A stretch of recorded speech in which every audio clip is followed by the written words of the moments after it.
Hi, it's Chris Fifo, the Keep Seed product representative with one of our best products, the Cheyenne Spirit Coneflowers. Everybody knows the Coneflowers. It's my favorite summer bloomer. And with the Cheyenne Spirits, these have been around for about 10 years. It really is a breakthrough for Coneflowers because what we have is the mix of colors, fantastic fall colors here. And what I love about it too, it gives us a little bit of three-dimensional height in the garden.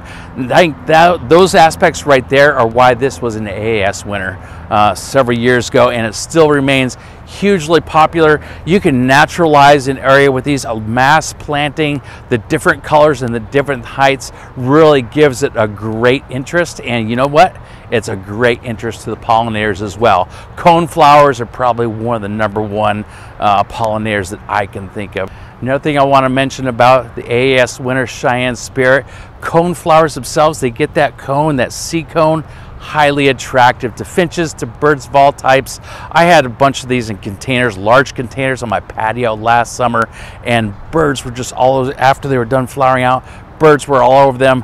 Butterflies during season, and when they're flowered out, birds pecked all those seeds off them. So great for the wildlife. Look for Echinacea Cheyenne Spirit in your garden centers, and you're gonna have a fabulous summertime garden bloom.